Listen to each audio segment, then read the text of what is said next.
Good evening and welcome to episode 62 of the Jacksonian. I'm yours truly, Jackson Johnson, and I have with me as the co-host of the Ohio State Primetime live show on Ohio State, the voice of college football, and the co-host of the Scarlet and Blue show, the one and only himself, Garrison Gaddy, as we'll be going over our take on the Ohio State Buckeyes from 2024 and going into spring practice of 2025. Let me tell you something, folks. It's gonna be a wild ride. How you doing today, good buddy? I'm doing good, man. Happy to be here. Honestly, when you text me last week, I was very excited to come on here with you. I like there's not a lot of people I love just talking football with, and you're one of those people I do love talking football with and listening to. So really excited, man. How about Oh, yourself? I'm doing pretty good. I appreciate you coming on, and it's always awesome talking about some college football, especially in the spring. Most And definitely. there we go. And, for those who don't know much about you, I tell the audience a little bit about yourself. Yeah. So honestly, this all started for me maybe about 2 years ago. Uh, I on my Twitter page, well then Twitter now X, it's just whatever I personally want to talk about on there, just for giggles and whatever. But then, I one day I decided that I was going to change it to being strictly about Ohio State. Uh, did that, changed the name. I kept my same name on there, but I basically let it be known I was going to talk about Ohio State stuff on there. And then I started joining spaces, and I think at the time I had like maybe 600 followers at the time. Funny thing is, guys like Chris Drew, who I'm sure you know of, I used to annoy them because I was the biggest Kyle McCord fan before the season, and now Chris is actually a good friend of mine, so that's hilarious. But no, that happened, and then not too long after that, my buddy, not my buddy, one of my best friends in my life, Bryce Sack, he comes to me about the idea about the Scarlet and Blue show. And I was right with him as soon as he said it. Just a little background on that. Bryce and I, we met in sixth grade because we played football against each other. And then the next year, I ended up going to the same high school, same high school as him a few years later. But we went to middle school together. We didn't like each other at first, then became really good friends. My parents ended up moving 2 houses down from his family, and we became best friends after that. Football teammates through high school. Remained best friends after that. I was a groomsman for him at his wedding, and he's the same guy. In 2011, after a 8-year drought of losing to Ohio State, Michigan won. He put his flag in my parents' yard.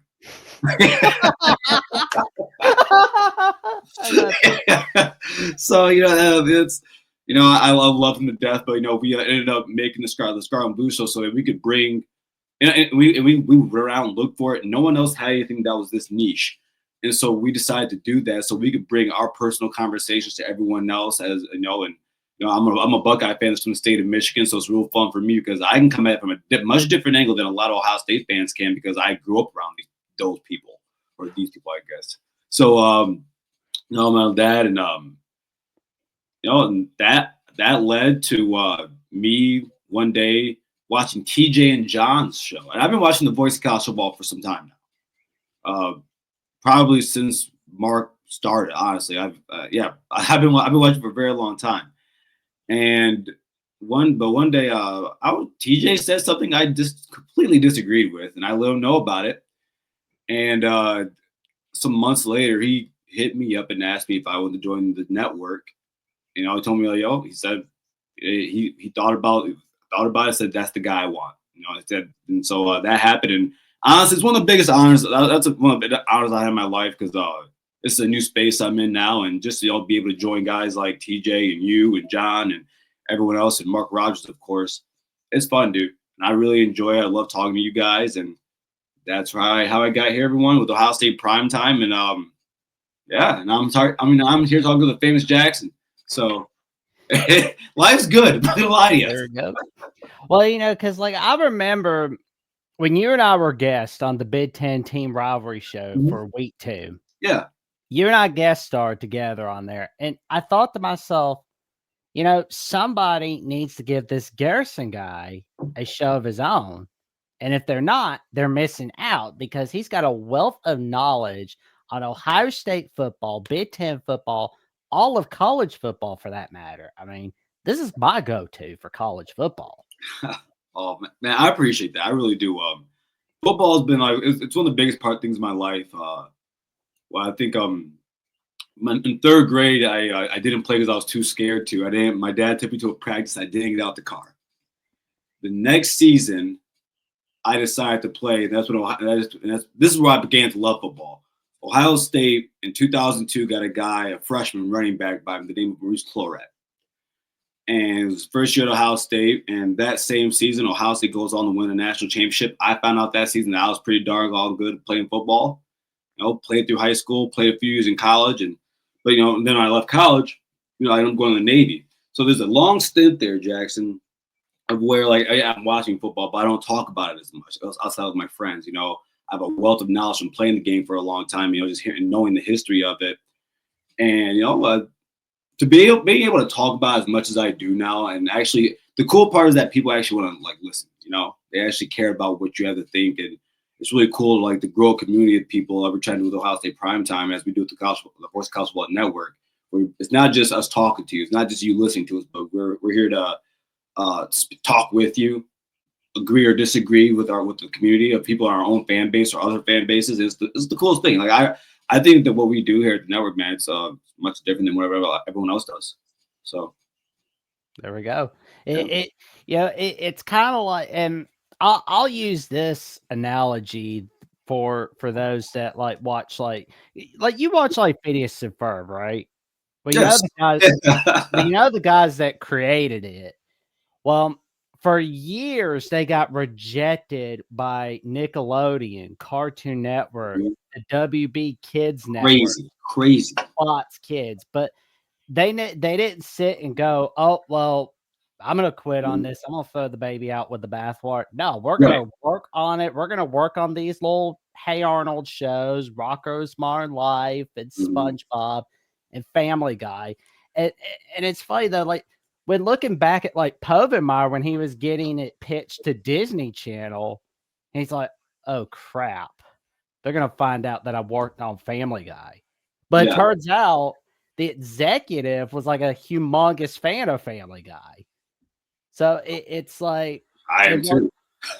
There we go. Yeah, I mean, because it worked out, and I think the voice of college football is for the people that were rejected by the ESPNs, the Barstool Sports of the world, the CBS, the Fox.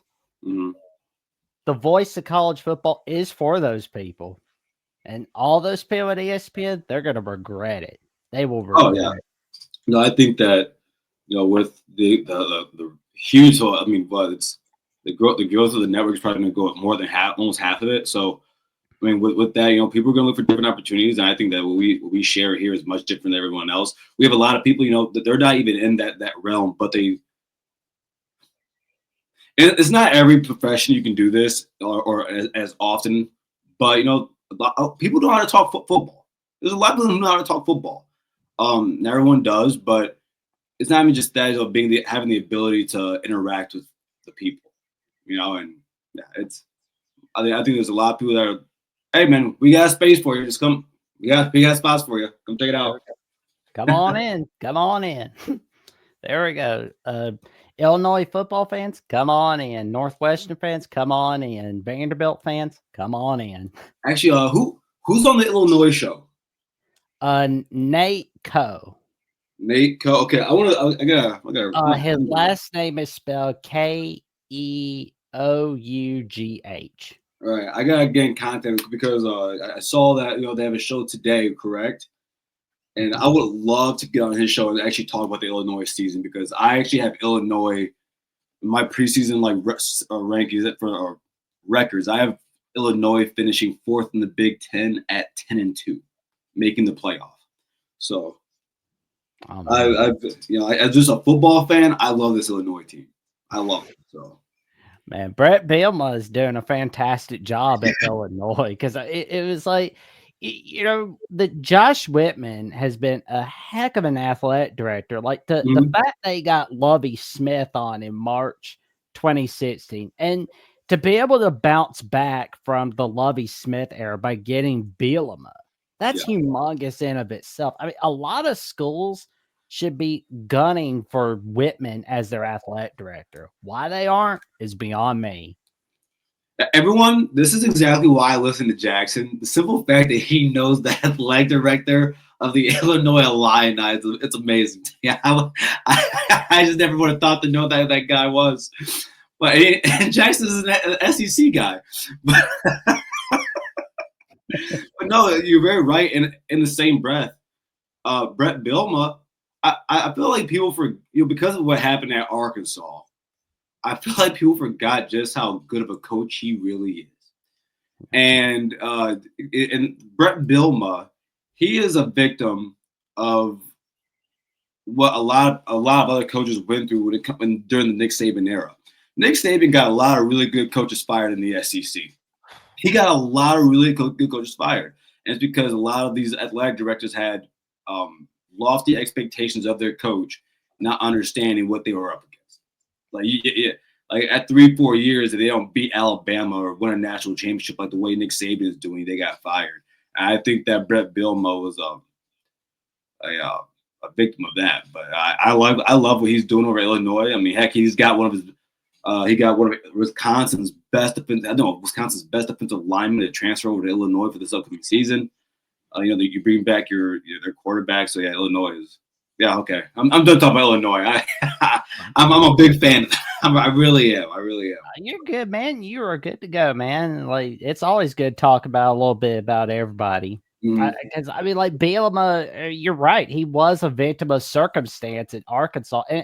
and I think honestly, Arkansas wants to bring back 1964. They're not going to have that. They're not in the Southwest Conference, and I'm not saying they can't be a playoff contender. I'm not saying they can even go to an SEC title, Right. but they've got to just stop expecting everybody to be more like Frank Broyles. He's not coming back, bro. He's not you're not gonna get him out of the grave. I mean, it's not Frankenweenie where you could just resurrect your pet dog or your Mhm. past head coach. You can't do that. You can't. You're not going to. And Exactly.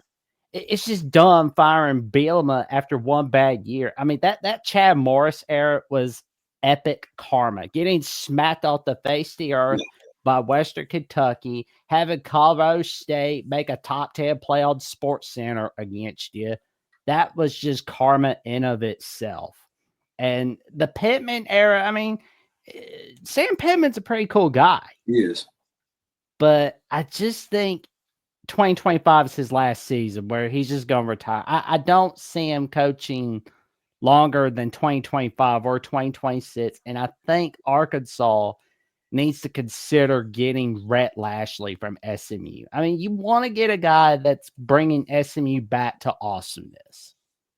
Rhett Lashley is that guy. And I agree with Arkansas is you. his alma mater. So, I mean, that's perfect for him. I think there's a lot of coaches out there. I saw it yesterday. Just it's part of a conversation about Brian Kelly and where he ranks in terms of coaching.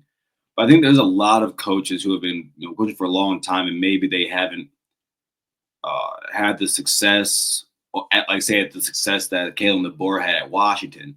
But I think there's a lot of coaches out there, like who you just mentioned from SMU and good grief, what's his name from Iowa State? Matt Campbell. Matt Campbell. Funny thing. I actually in 2019, I wanted Matt Campbell over Ryan Day. Wow. Yeah, that was right when Matt Campbell had his first he had a great season that year. I think in 2018 he did. And so after that season, I said, "Oh, I think Ames from Ohio," and I was like, "Okay, that's the guy. That's the guy." And but hey, you're not gonna find any struggle with me. I love Ryan Day. I hope we have him until he retires. But I think there's a lot of good coaches out there, and Arkansas is, I think, after Pittman, they're definitely in need of a new one, and especially someone that's younger. I think someone that can talk to the younger crowd. That'd be nice. So, oh yeah. Like, I'm gonna miss hearing "Turn That Damn Jukebox On" from Pittman. That's what I'm gonna miss hearing. oh man. But like that Tennessee win, that saved his keister right there. It saved him right there. I mean, the loss to Oklahoma State, that was humiliating.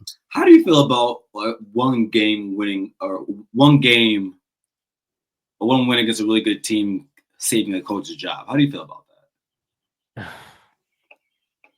I know, right? It's like it depends on who the coach is, and it would be like the same thing as like Kevin Keats in college basketball, where it's like last year he was on the chopping block, Mm-hmm. and then that ACC tournament run happened. Then they get to the Final Four. That pretty much saved him for a couple years. Whereas like Pittman, the win over Tennessee, and then the run the ball eligibility, that bought Pittman at least another year. Yep. Because it pretty much bought him 2025. Because like without that win against Tennessee, he's done. So, Or it's like a retirement announcement. yeah, I've actually never thought about that. I asked you that off the cuff, and not like after listening to you, I'm against it.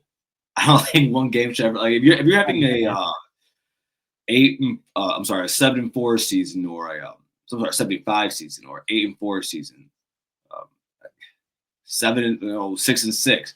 One win shouldn't save you. Now, I'll give a caveat. What's his name in Florida? Billy Napier. Billy Napier. Yeah. Oh my God! Now that schedule last season, before they even played a game, knowing what Florida was coming out of, and them possibly having to start a bad quarterback or a freshman, I was like, listen, I think the best team in the country, if they had Florida's schedule last year,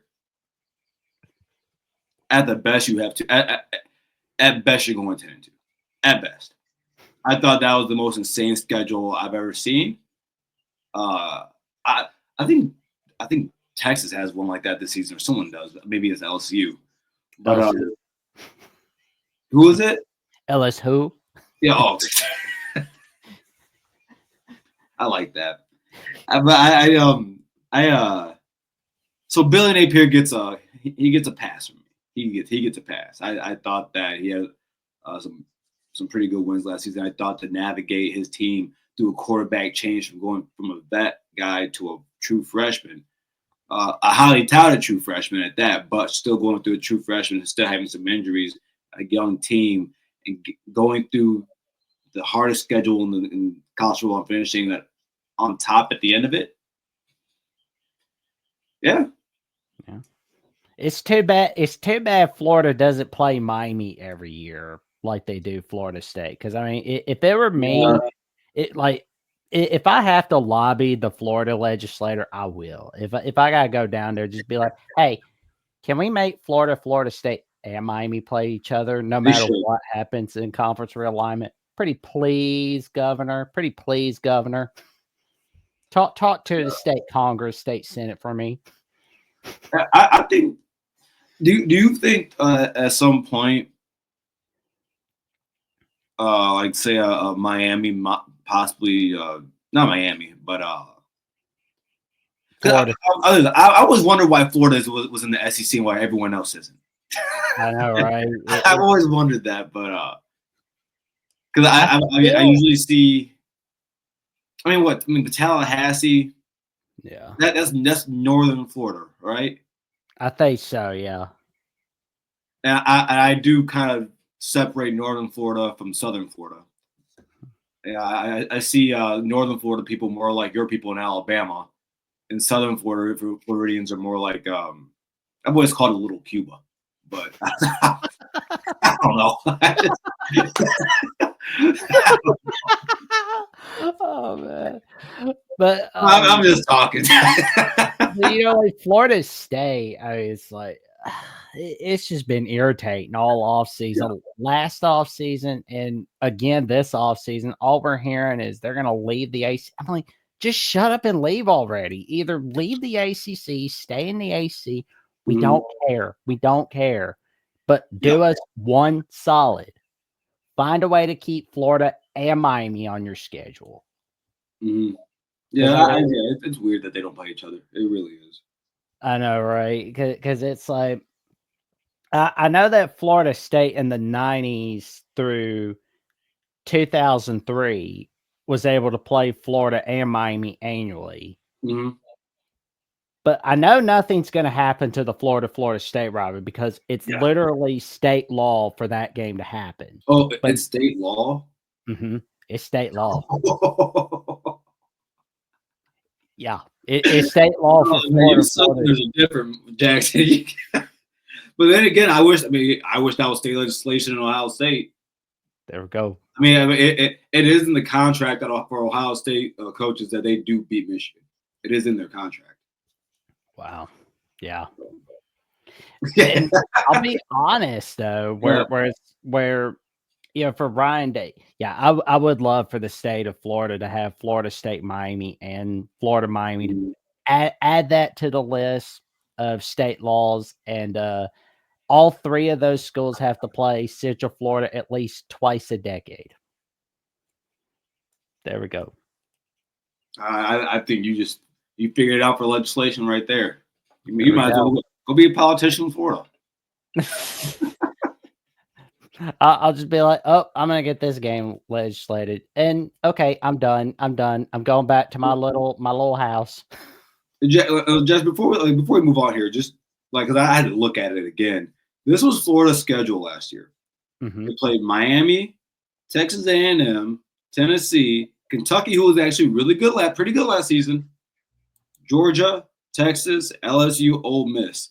I Honestly, honestly thought Napier was getting fired after the Mississippi State game, regardless of the result at that time, because they had Graham Mertz, but then Lagway was that blessing in disguise for the Gators. yeah, that back to back LSU Ole Miss wins oh, you know what, that's what saved them, honestly. That's You get those Oh yeah. back to back wins. Those are that would be impressive for any Power Four team. So Oh yeah. I can't help but feel like Napier's gonna save his butt even more with the last slate. I mean, because Tennessee and Gainesville. Anybody know the last time that Tennessee beat Florida in Gainesville? Well, 2003. That's the last time it's happened. that's the last time. Uh-huh. That's the last time Tennessee has beaten Florida on the road. 2003. And that's also the last time they beat Alabama in Tuscaloosa, which I believe was in 5 overtimes. I bet you that would have to be the record for the longest, like for that longest streak. Because before that, I think it was Ohio State and Michigan. For the last time Michigan beat Ohio State at Ohio State 2 years ago was a long streak. So I bet you that Florida Tennessee streak is probably right there now. Oh, yeah. As an active streak. Yeah. Huh. That's a long time, Tennessee. They can't get it done in Gainesville or Tuscaloosa. And honestly, that's going to be the test for 2025. And those are, and I mean, you probably should put a few in there, but those are what, two of the top 10 toughest places to play football, you know? Yep. Yeah. Because, I mean, if you don't win in Gainesville or Tuscaloosa this season, there's going to be a lot of people nervous in Knoxville. Mm-hmm. A lot of them. Some of them are going to overreact badly, kind of like with Harbaugh in 2020.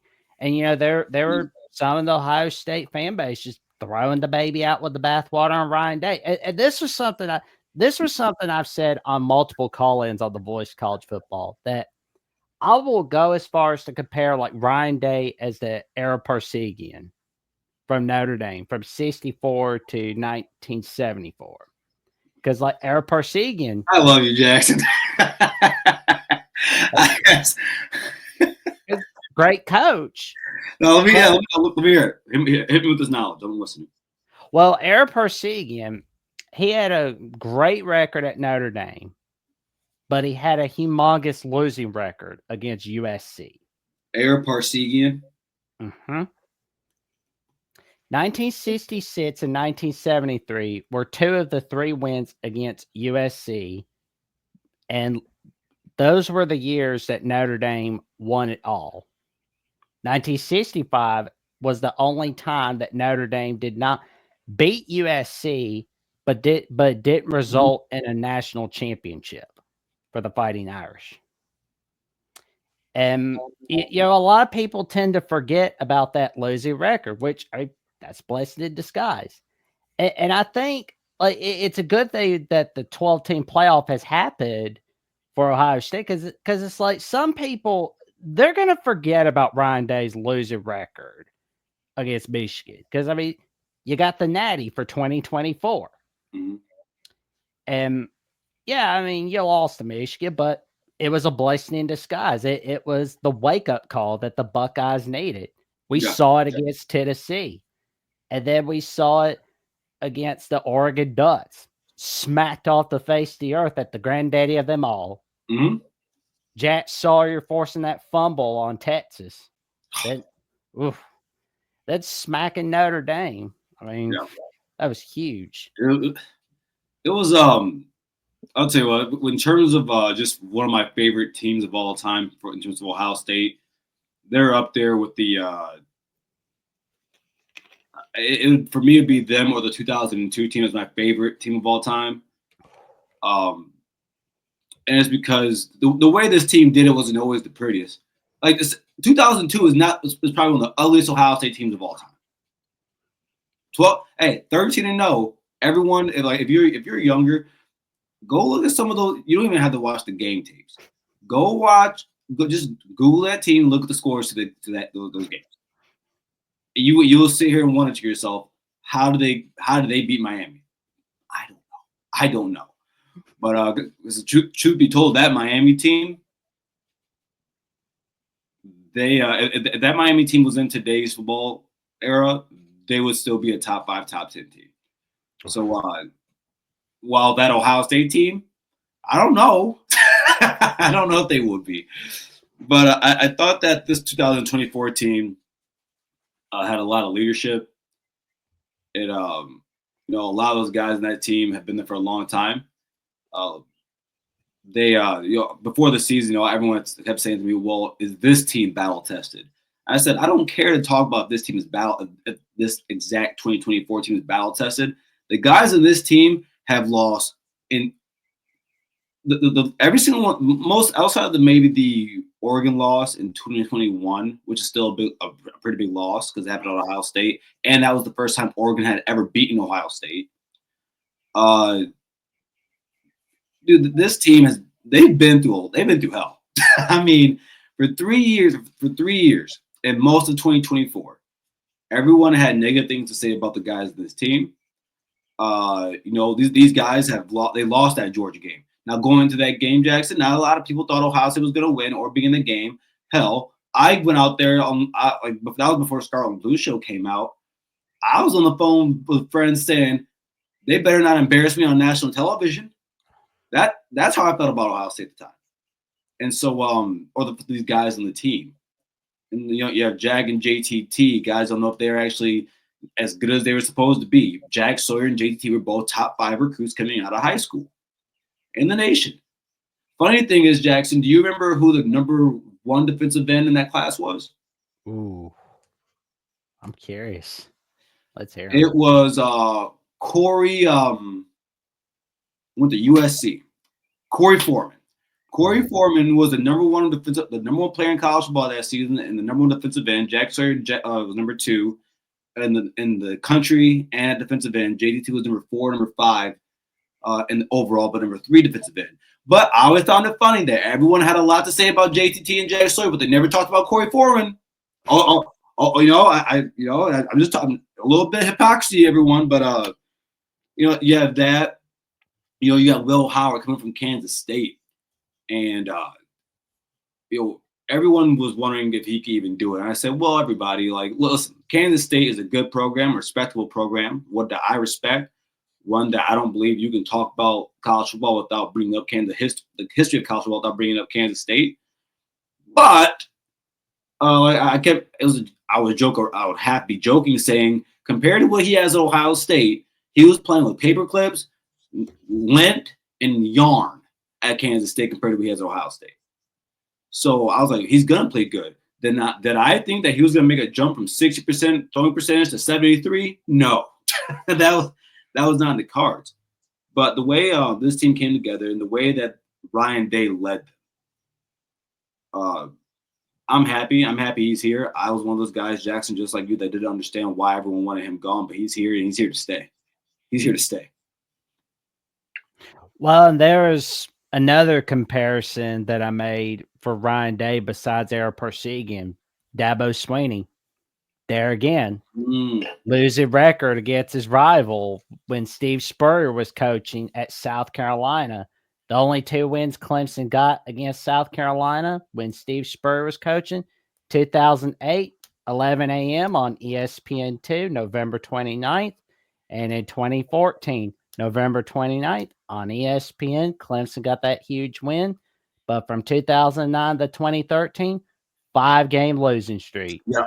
You never hear people talking about it like they used to.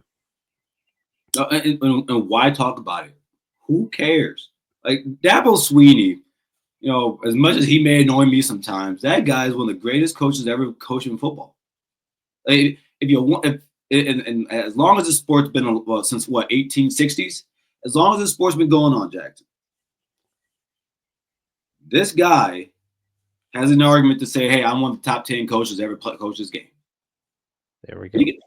Especially because, in my personal opinion, I think what happens after post AP modern era, 1970, 68, whatever one you want to say, 1950, I think he's one of the top 10 coaches of all time. And I think that those eras hold more weight than pre-AP, everything like that.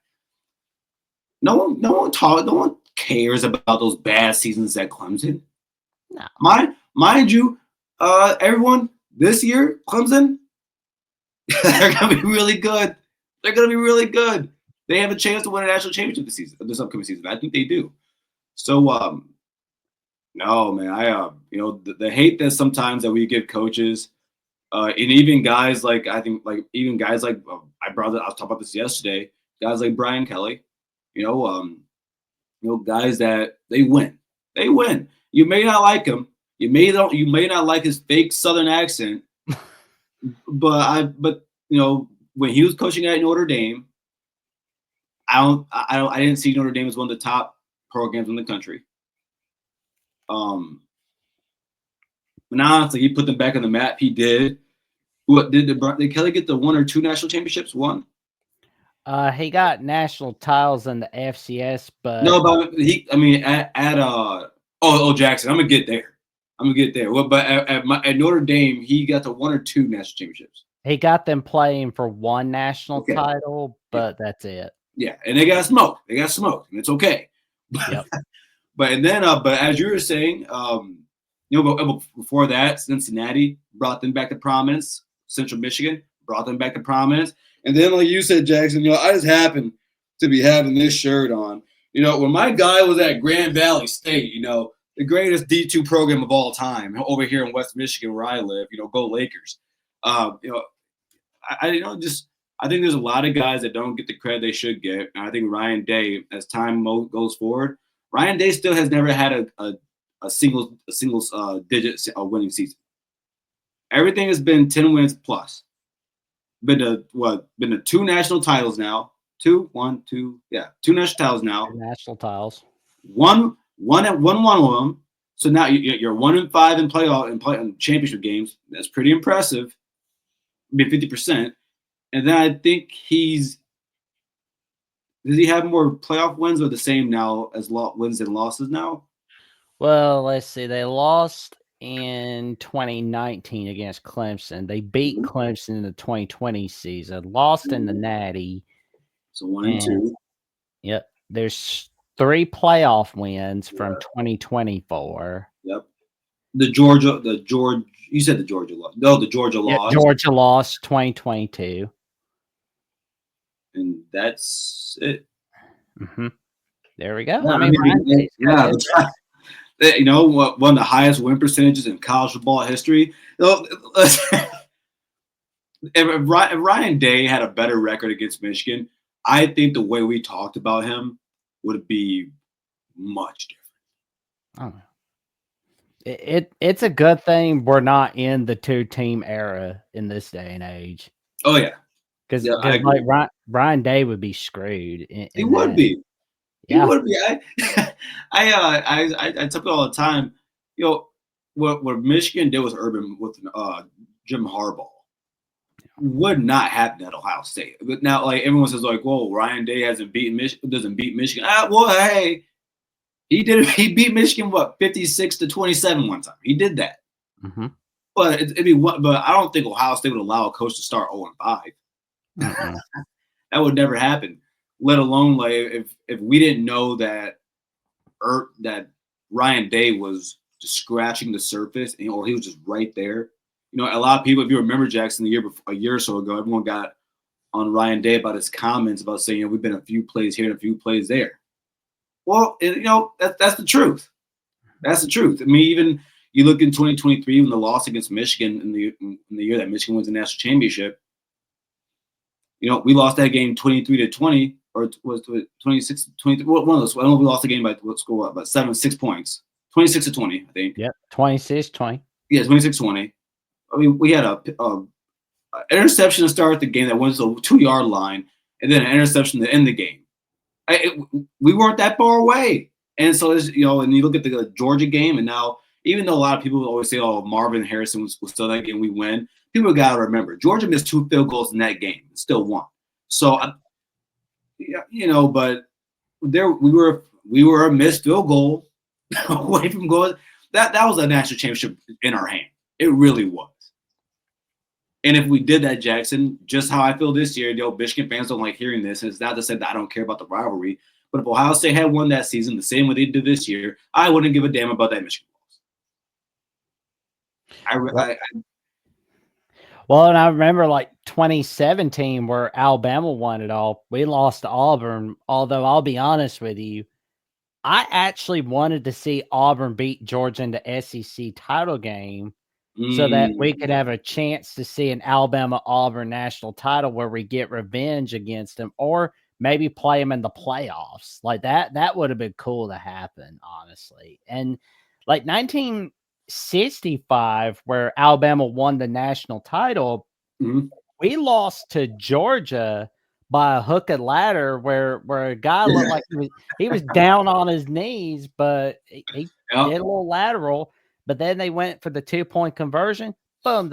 Vince Dooley gets a great start to his second season at Georgia for 1965. But then weeks later, we tie Tennessee. Why? Because Kenny Stabler thought it was fourth down.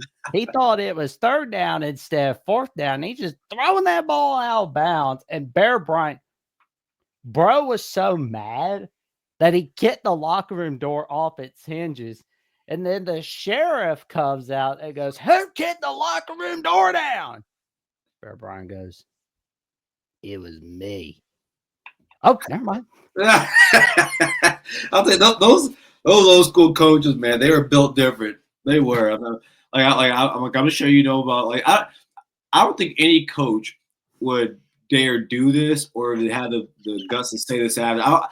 Like, you know, everyone knows the Woody Hayes story about where he went for 2 after Ohio State had the game well in hand.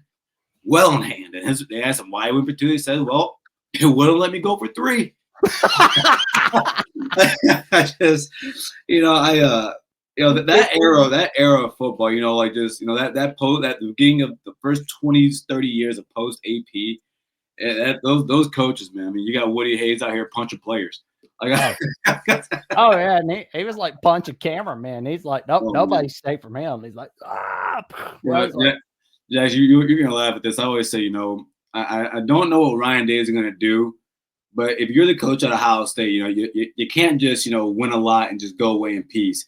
There has to be something that we had to push you out the door for. So I'm waiting to see what it is for Ryan Day, because you go from Woody Hayes and Jim Tressel, the sweetest guy ever, Jim Tressel, and then you got Urban Meyer, and you SEC fans know. Listen, when it comes to Urban Meyer, I'm okay with who he is. He's is he a douche? Yeah, but he's our douche. He's our jerk. So it's funny. Just college football coaches are a different breed, man. Oh yeah, they are a different breed. Well, I mean, like Coach Meyer, he had like Aaron Hernandez coming over to his house at one point. Exactly. You got Tim Tebow on your team and Aaron Hernandez. It's just, oh man. Don't be young Tebow. Oh man, you got the convict and the pastor. Like yeah. Yeah. They had some characters over in Yeah, that's the way you say it. Some characters. Yeah. I'll tell you, I love this sport, man. It's just the things that happen.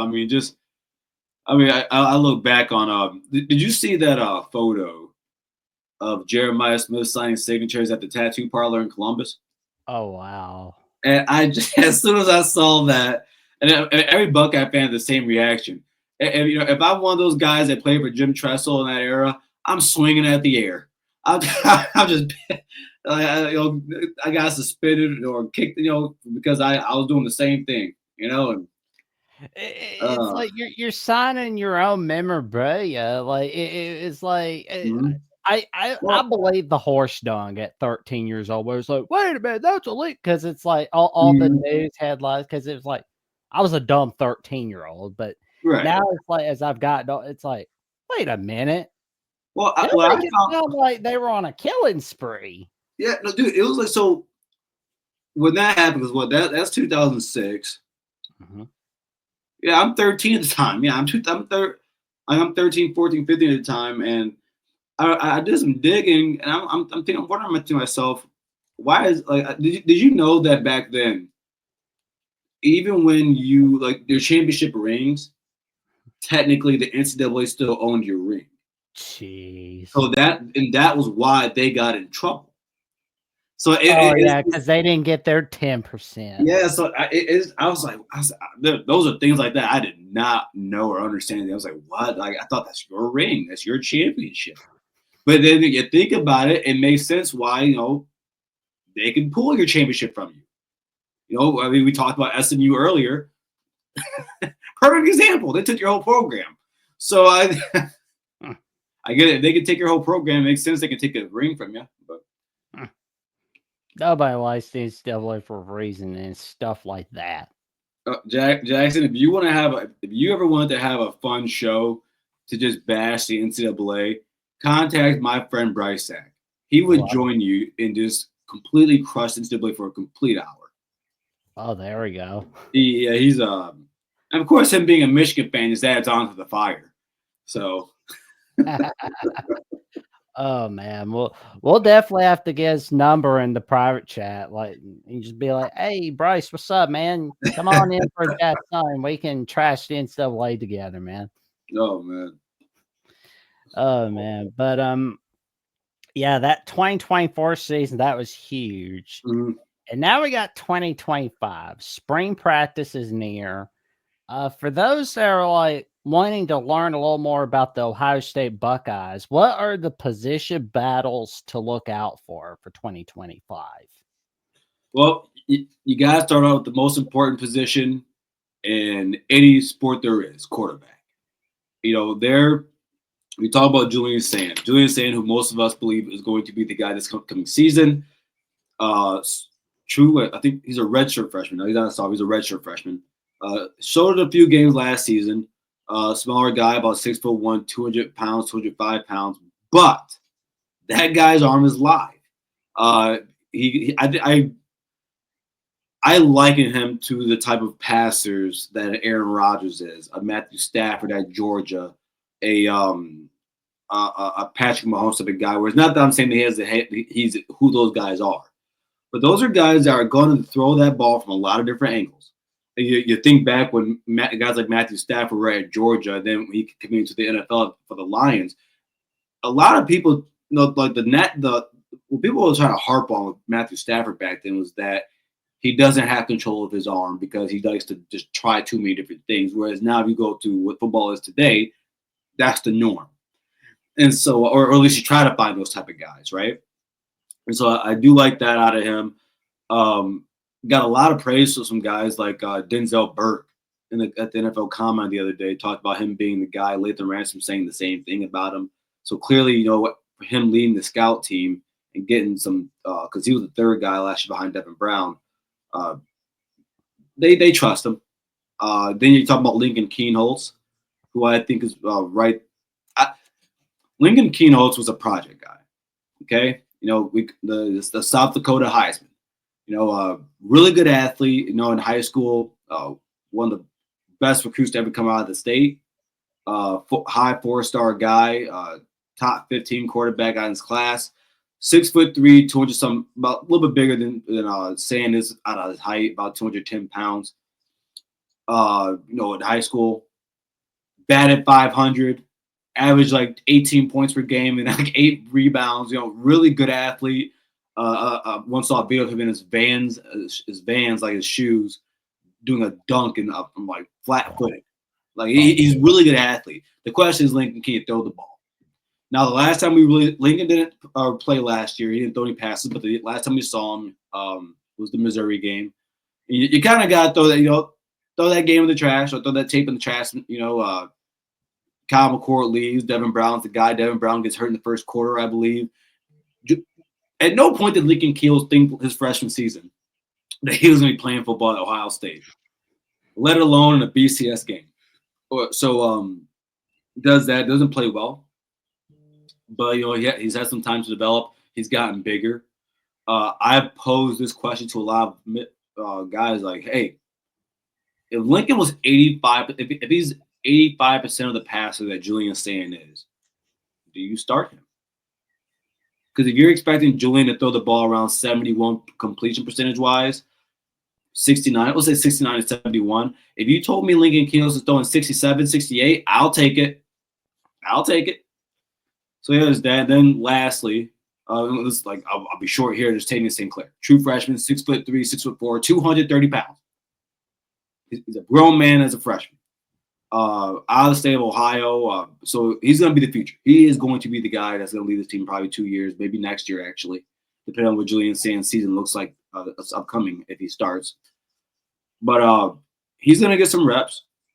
But the cool thing is that Mick Mariotti, the strength coach, because in the springtime you're not with the coaches, you barely see the coaches. You're with your teammates and you're with the strength coach, and he said that he's been one of those dudes. He mentioned him, Devin Sanchez, and Riley Pettyjohn, the other two really highly touted freshmen we have on the team who are going to play also this season. But yeah, it's healthy. I'm really excited. The average quarterback in their first year at Ohio State throws 36 touchdowns, 36 to 38 touchdowns. So, hey, I believe under Ryan Day, I am comfortable. I will always believe in whoever he picks at quarterback. So, well, and I've looked at the offensive staff, like including Brian Hartline. So, like Chip Kelly deciding, you know what, I'm going to team up with Pete Carroll. Who'd have thought that was going to happen on Halloween of 2009? You see Chip Kelly taking away the dominance of the Pac-10 from Pete Carroll to becoming the right-hand man to Pete Carroll at the Raiders. And now we see Brian Hartline promoted from within. Now, something tells me if Ryan Day, and I mean with a capital I and a capital F, if Ryan Day was to consider leaving for an NFL job, which I hope it's not the Panthers. He does not need to be in that trash heap. Make it be like the Titans. Well, are you a Panthers fan? No. But my buddy Jeffrey at Only Talk Sports is. Okay. That Tepper guy needs to be thrown out. I'm a Cowboys fan. Our whole organization needs to be thrown out right now. Oof. Man, my buddy Austin, he's a Cowboys fan, so it's like White Sox. throw out Jerry Jones. You gotta thaw him out. I'm a Jerry Jones apologist. I'm the worst. I go down with the ship, man. And the reason is because people act like Jerry Jones doesn't know football. Jerry Jones is the national champion. He actually is. Yeah. Offensive guard for Arkansas. Jerry Jones knows football. So I think because he won a championship in the Stone Age, I'm kind of going down with the ship, So yeah, and I'm thinking also he did let the Jimmy Johnson era go to his head, where he was saying that, oh well, we could have won the Super Bowl without it. I mean, when you say stuff like that, of course he's gonna get mad and run off on you. That's at least he put him in the Ring of Honor, man. My goodness, it took a long time. God, it took a long time, but Jimmy Johnson's one of the easiest people to like. One of the easiest people to like.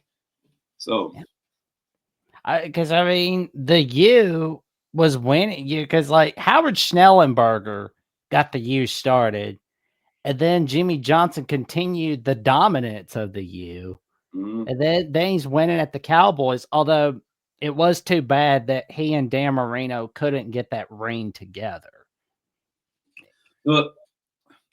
So I'm happy you said that, because especially while we're talking about Brian Hartline, because I think if you were saying is if Ryan Day leaves for like an NFL job, you're saying Hartline will be the guy up. Mm-hmm. Kind of like how Ryan Day was the guy the moment Urban Meyer retired. Yeah, this is a fun conversation because speaking of Jimmy Johnson, what he was able to do with the U, being the next guy to the it's not easy being the guy behind the guy.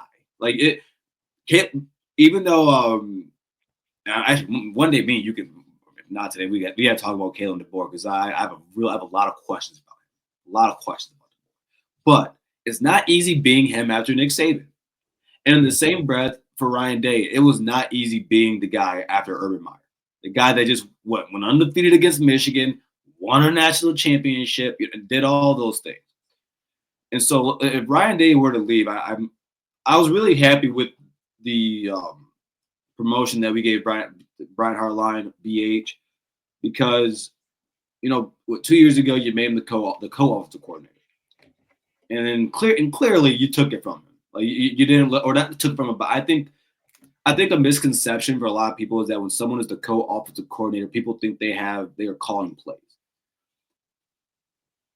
Brian Hartline is the offensive coordinator now, not the co-guy, where you probably have some different responsibilities. The difference between the co-offensive coordinator and the offensive coordinator is that you now have veto power.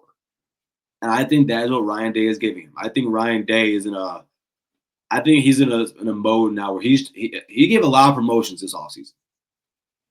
And I think that the BH one is one that is set for the future. It's you're allowing a guy to advance his career, as BH is quickly doing.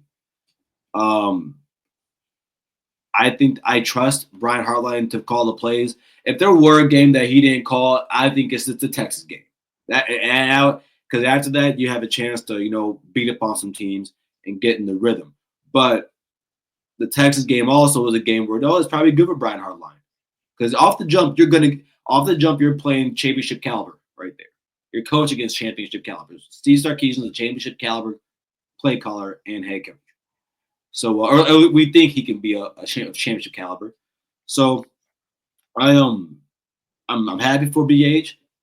Buckeye legend, was one of the top wide receivers for when Terrell Pryor was the quarterback at Ohio State. That's how old we are, Jackson.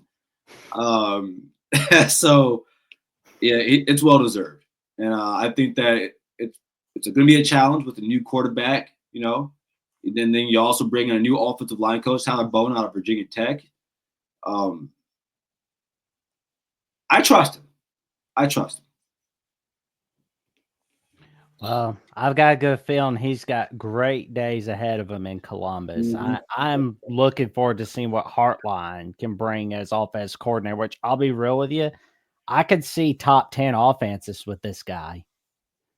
Oh yeah, and let's I forgot to mention this, Jackson. And we're talking, it goes to what you just brought up.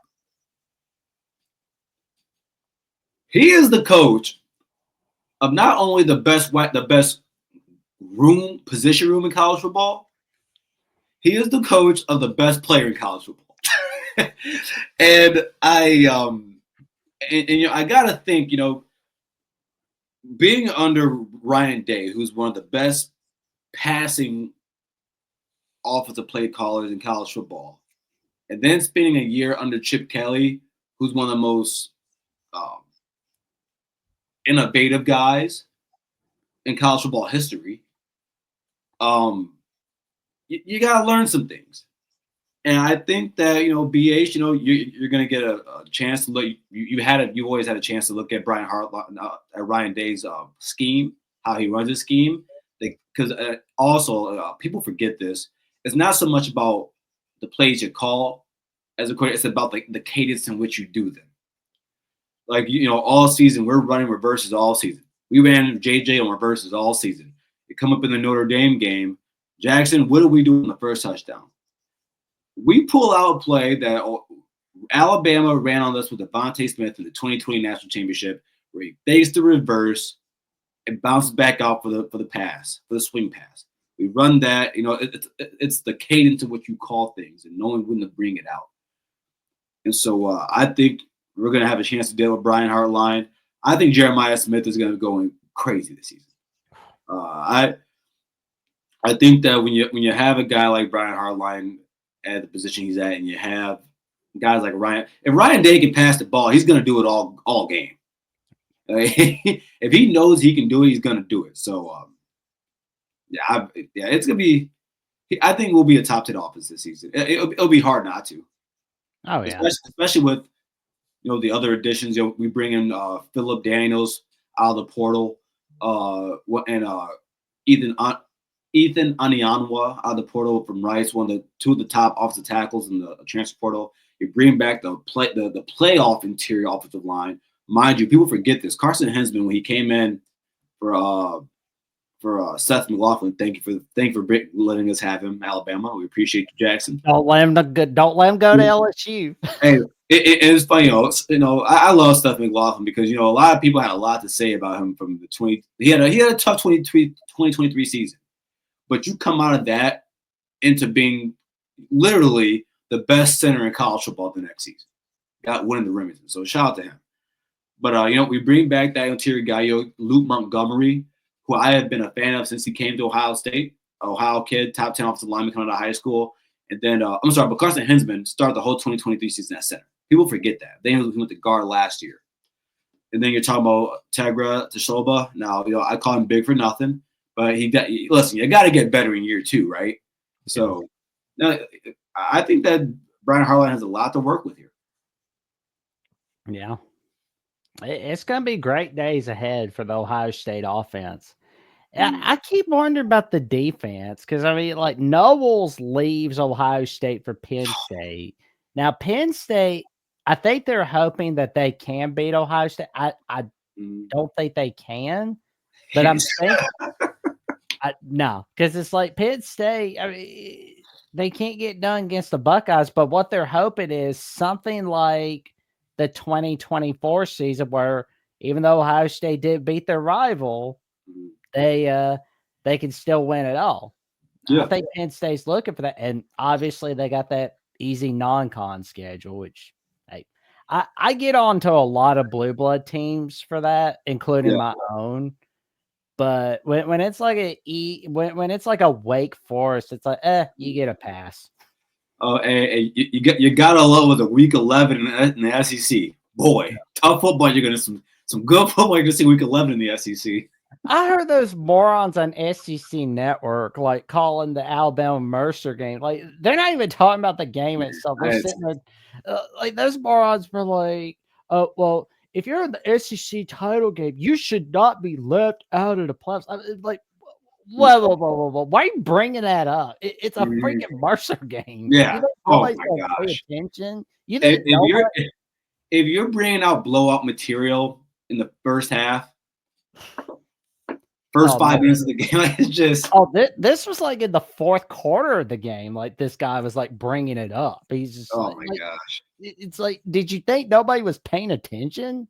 Well, okay, nobody's paying attention to Alabama Mercer, but I Yeah. mean, like I'm paying attention to it because I'm like, I got to do a post game show on this Right. because, and that made my ears perk up a little bit. I'm like, whoa, wait a minute, Mhm. why are you talking about that crap? I don't Right. want to hear. Yeah, it's like if you have to bring up playoff stuff, wait till the post game like a normal person. Hmm. Like, I'm right with you, Jackson. I'm right with you. it's like, well, oh well for them. It's like, No, oh man, but so to talk about the defense, right? It's gonna be interesting. You lose Jim Knowles. Listen, man. Mind you, when Jim Knowles left, um, and I actually had a tweet, a post where his sister Paula knows actually she thought I was saying something negative. I said, hey, no, please believe me, you. But I said before the playoffs started, I said Jim Knowles wins us a championship. I don't care what he does. Jim Knowles is a legend in Ohio State forever. He's a legend. It's just tough that he went to Penn State. I don't know. It could have gone anywhere else in the world. But I mean, then again, I don't know if anyone else is going to pay you what they paid you. He's the fourth highest paid defensive coordinator in football in general. In NFL, Canadian League, whatever you want to bring in, he's the fourth highest paid. Chip Kelly's the highest paid in the NFL, $6 million. My goodness. But so yeah, if you want to raise, go to Ohio State. But I think the defense though will be really interesting. I think it'll be good. Of course, we got to start with Matt Patricia. yeah. Now a lot of people like my co-host Ryan Stanos, and I understand they're weary about it. At the same time, how I look at it, Jackson, is that Matt Patricia has accomplished more in his career as a football coach than damn near 99% of college football coaches. Unless you won a national championship as a head coach, Matt Patricia has done more than you. He has accomplished more than you. In the hardest, in the most important league there is in the United States, he has done that. So I understand people like to look at what happened with the Detroit Lions, but listen, we're not asking him to be our head coach. No. Won't ask anybody from the Belichick coaching assistants to be your head coach. No, just don't ask him to be your head coach. And so that people look at that and then they say, well, he also was under Bill Belichick. And Bill Belichick, along with Nick Saban, those two and they used to coach together, so it's not surprising. But those two are the two greatest coaches in football history. And the two best defensive minds in football history. So listen, Matt Patricia coached under that. I understand there's a weird thing people like to do. They like to give the credit of the coordinator to the head coach just for guys they don't like, whether it be positive or negatively. Whereas this past season for Ryan Day, a lot of people gave him, got on him about the Michigan game. I said, whoa. All season, we gave Chip Kelly this credit. And if we're going to give you guys the credit, I'm also going to harp down when you do bad. And Chip Kelly was the offensive play caller. The same way I'm doing for Patricia. There were defenses and years he's done bad, but the guy has 3 rings. So I think he's going to be good. And mind you, usually defensive coordinators that come down from the NFL to college football, they do well. So I'm excited about Matt Patricia. I think he's going to be pretty good. I'm curious to see what he'll bring. I think it's going to be huge. And Belichick, I keep wondering if he's going to stay in the. I don't think he's staying in the long haul for Chapel Hill. I mean, all that crap. Like I always wanted to coach at North Carolina. I think he is. No, you don't. No, you don't. I think he is, Jackson. When it came out that they gave him $20 million of NIL funds to work with, I said, Oh, I said, okay. I said, you know what? Bill might stay. There you go. I mean, Because think about it. If you're an NFL guy, there's nothing else in the NFL that Bill has to accomplish. I mean, yeah, you would like to get a ring without Tom, but do you really care? And then, I mean, instead of having it where you have a draft where you or free agency, dude, it's a wide open market.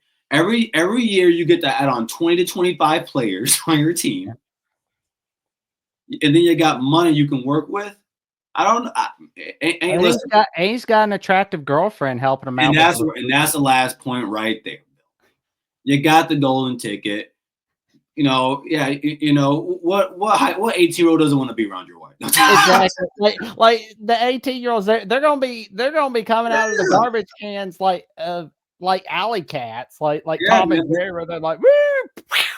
Yeah, they want to be around Mama Belichick, So and so I don't. We'll see. Now this was funny, right? The one thing I wonder for Bill, the same way I wonder for Matt Patricia, is do you, and more so the head coach has to deal with donors, but do you want to have to deal with the donors? Do you want to have to deal with that cesspool that's called alumni? Like, do you want to? Yeah. Do you want to deal with them? Do you want to deal with the NCAA? Do you want to deal with NIL? Do you want to deal with recruiting? So especially if you're Matt Patricia. Now that's why you have guys like James Laurinaitis for your linebackers. That's why you have guys like Larry Johnson, who mind you, Jackson, I don't know if you know this. We just hired one of UCLA's. We hired UCLA's defensive line coach, Tony Washington, as the assistant D-line coach. So I think that has a lot to do with, we don't know if Larry Johnson's going to be here next season. We don't. So, because we just lost Alan Clark to Texas, which pissed me off because I thought he was the next D-line coach for us. But you got him.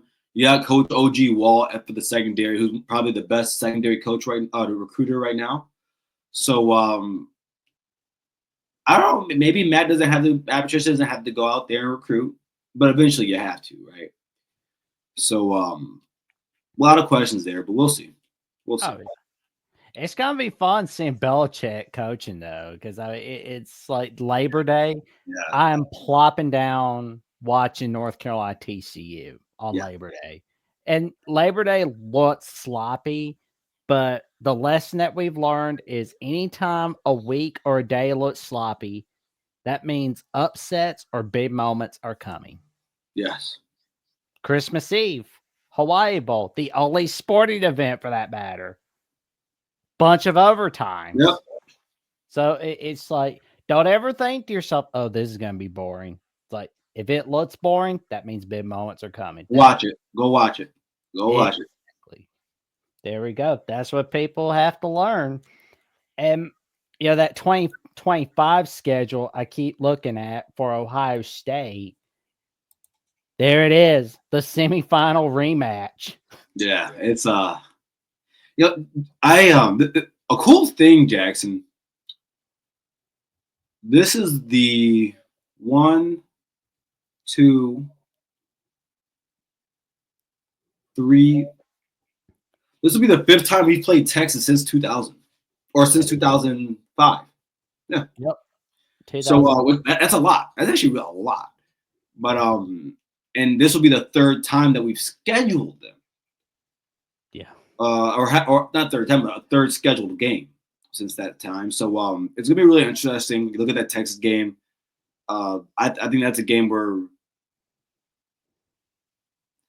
I think it goes. Texas can win that game, but I think there's 2 ways that game goes. I think it's a close game, or we blow them out. A lot of people talk about what Ohio State has lost. People forget what Texas is losing. They're losing that O-line. They're losing that defense.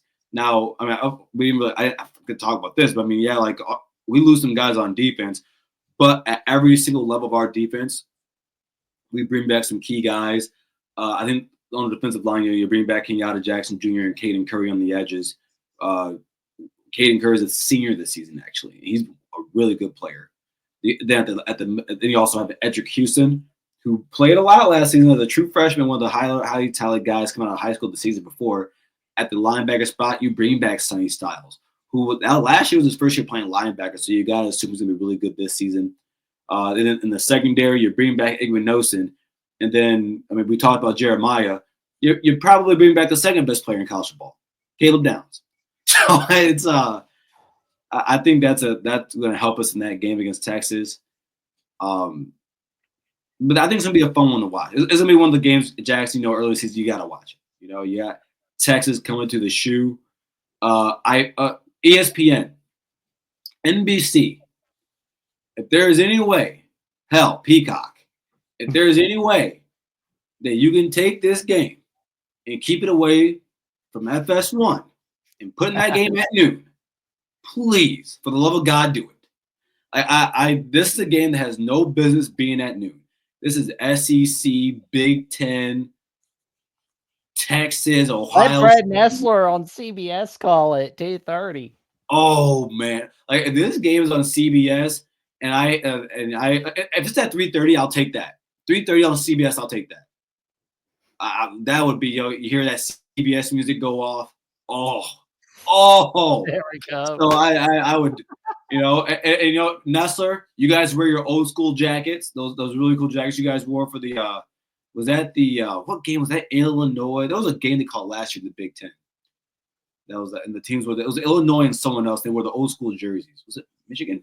Illinois, Michigan. They wore the It was 1924. Yeah. It was the 100th anniversary of the Red Grange game. And that was when they started. They started with the black and white on the broadcast. That was best broadcast of the year last year. Best broadcast.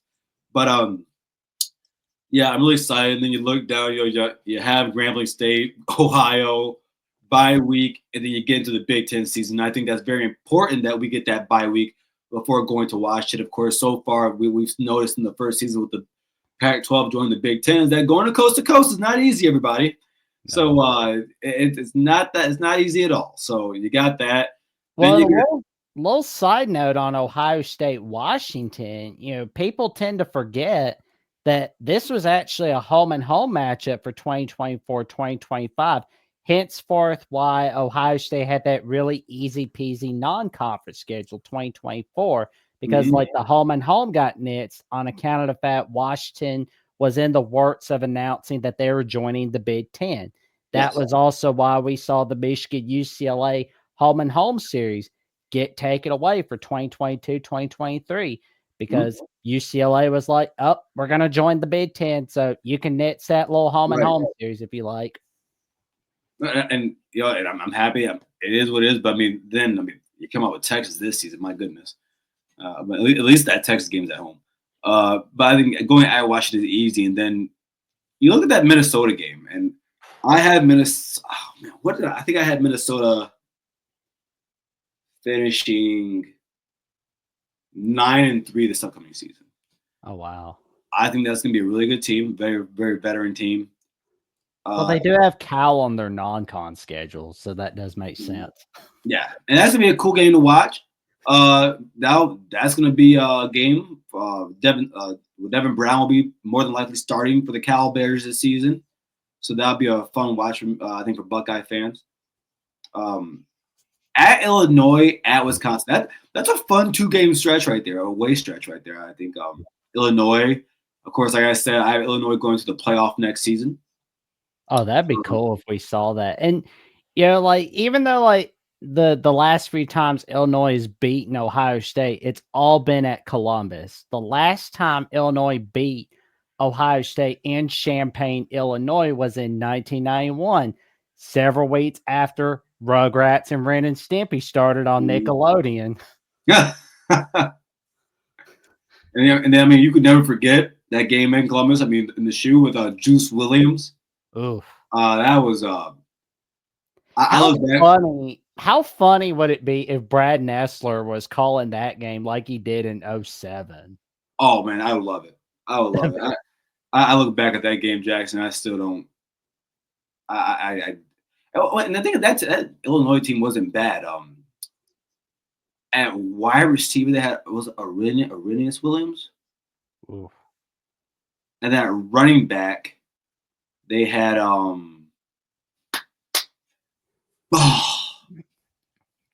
I'll think about it sometime next week. That was a really good one with the Illinois team, but that'll be fun. Then you go to Wisconsin, of course. The connection there with their head coach Luke Fickell, who was interim coach at Ohio State in 2011. But we'll see what Wisconsin looks like this season. I'm not high on them, but when you go on the road, it's not easy. Oregon figured that out last year when they went to Wisconsin. they were down in the fourth quarter there, so got that. Another important bye week right there, Jackson. Another important one right there because Penn State comes to town. And it's going to be really fun to watch this game. I think this has a chance to be James Franklin's best or probably his best Penn State team he's had so far in his stint there. Challenging the 2017 team. But we'll see what happens. That game is always going to be big. Again, a couple of things I know about this game. It's going to be at noon. It's going to be a big game, and James Franklin is going to find some way to lose it. That's what I know about this game. James Franklin, everyone, he hasn't beaten Ohio State in 10 years. Nope. In that 10-year stint, he has had 3 double-digit fourth-quarter leads. James Franklin, I don't think he's the most overrated coach in college football. I saw Josh Pate talk about that. I agree with him because I think people forget overrated also has to do with how often you are the favorite, and he has not always been the favorite. Usually he isn't. So we'll see. They are looking at a national championship this season in Penn State. So we'll see what that looks like. You go to Purdue. We don't really got to talk about that. Barry Odom, I got to be honest. I think he's going to have good things rolling for West Lafayette. I see them going back to the days of Jeff Brom and Joe Tiller. Don't tell me that. I don't want to hear that. I don't want to see those years. Well, not in 2025, you won't. That I can guarantee. In my life, you're not going to have to worry about UCLA because that place is just a stinking trash heap. It's bad. It's bad.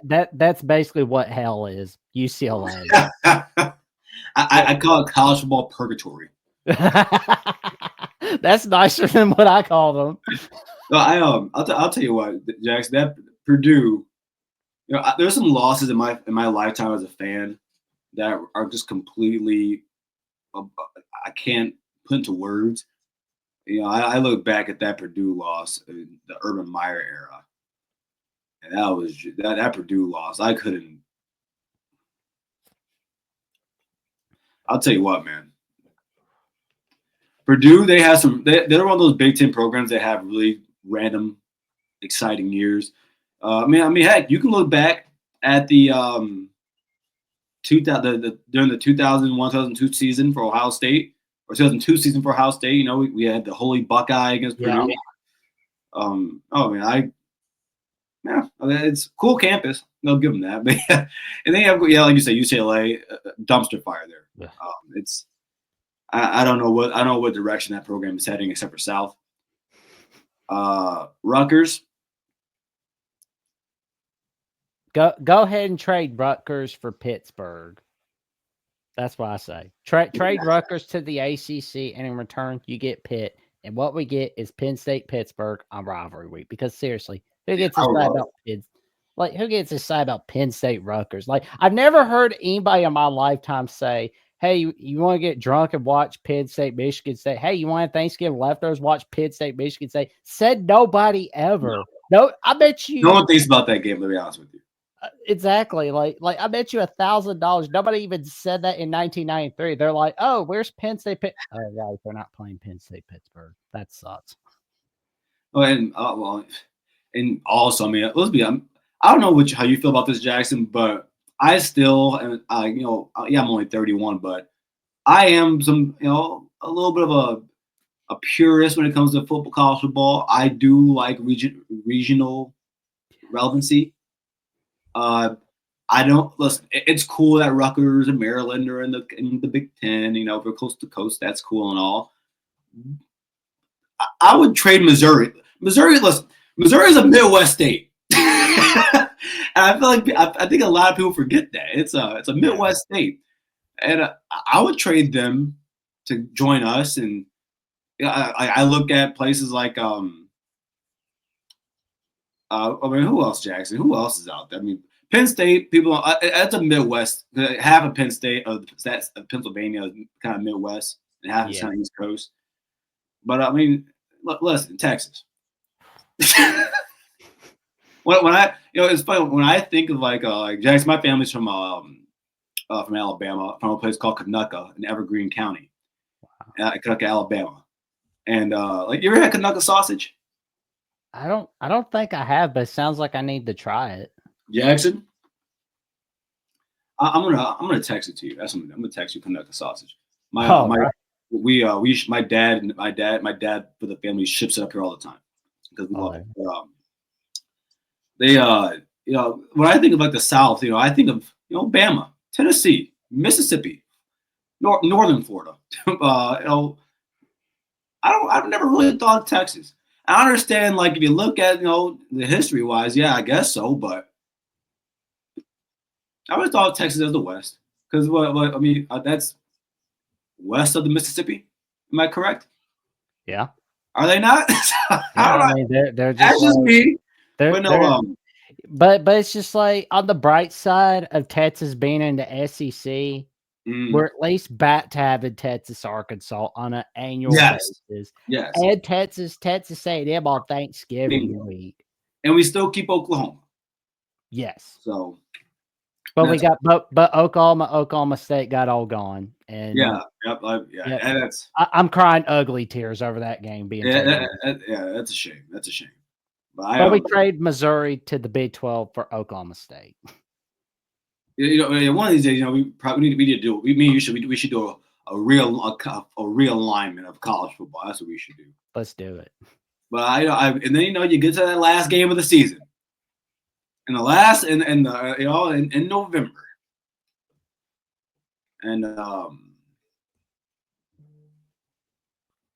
right, Jackson, listen here.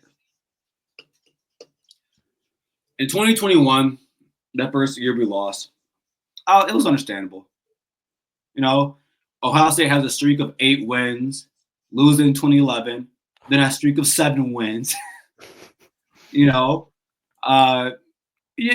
you're going to lose a game, right? So we lose in 2021. 2022, we got blown out in that game. And I said, you know what?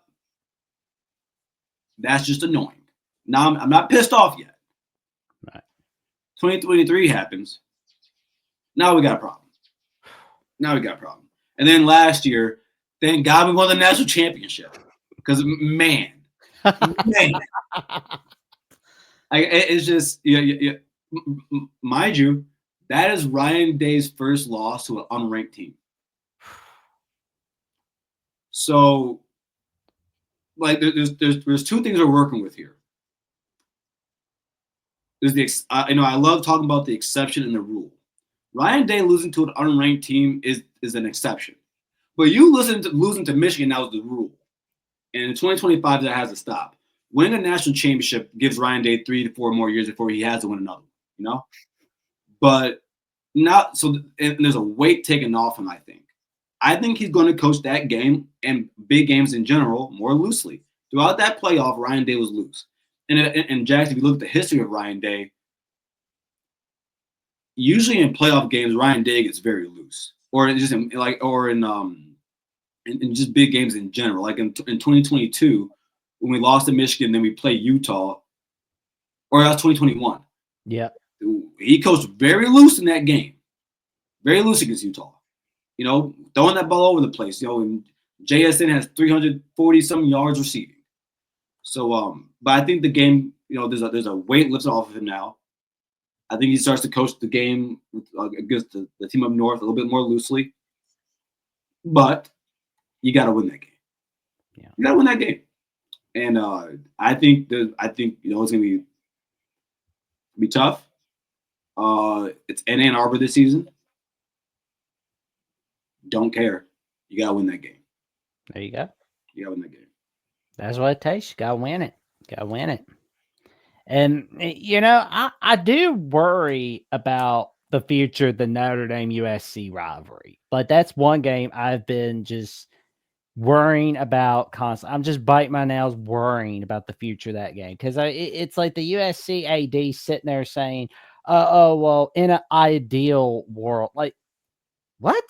Yeah. You're being asked about the extension of the rivalry, and you're saying in an ideal world. That means you're trying to find a nice way to break up. Like no, that's been going on since a little bit before the Great Depression, since the tail end of the Roaring '20s.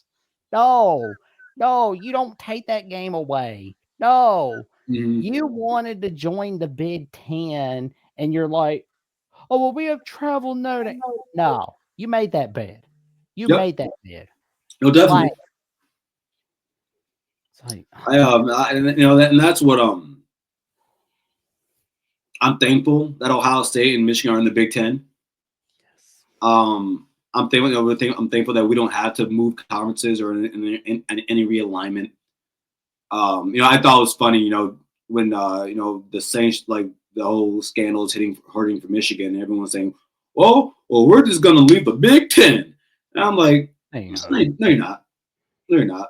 I remember Portnoy saying that in his car where he was saying that, and I'm just like, no, you're not. You're mad. Because I've thrown hissy fits. I've said stuff I don't mean. That's one of those. I'm gonna leave. I'll see you. I'll see you at dinner, hon. Like no. Like you're not gonna do that. There's too much money invested into it, but so like I'm thankful. But like I said, I'm thankful for that, and the fact that the fans would have raised hell if this game were somehow if either side. Jackson, I'll put it this way: neither side of Ohio State or Michigan would ever want to be the one to say, "I don't know if we're going to continue this rivalry." Oh my! If let's say if Ross Bjork said that at Ohio State, right?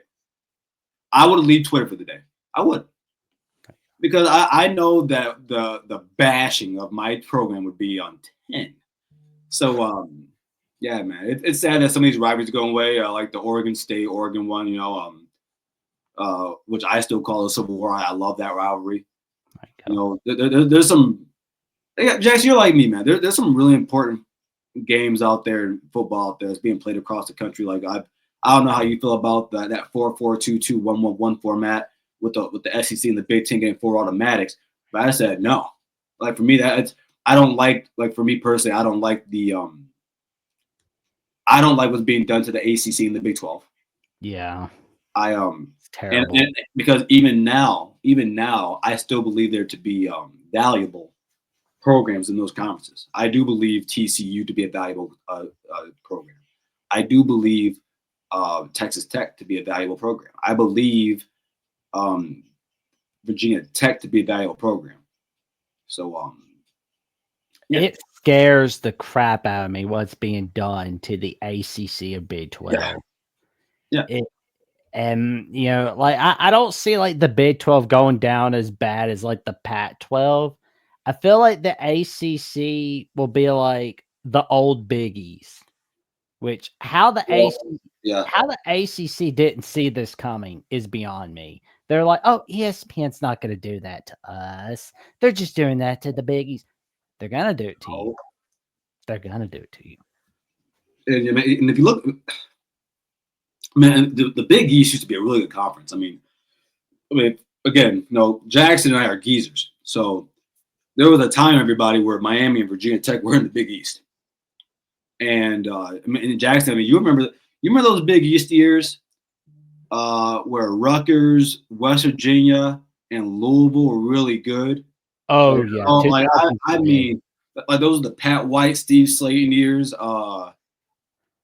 Louisville, was it Brom at quarterback? Yeah, it was Brian Brom, I Yeah, believe. Brom was the quarterback, and that running back you had shoot man, I feel like it was the name started with the M.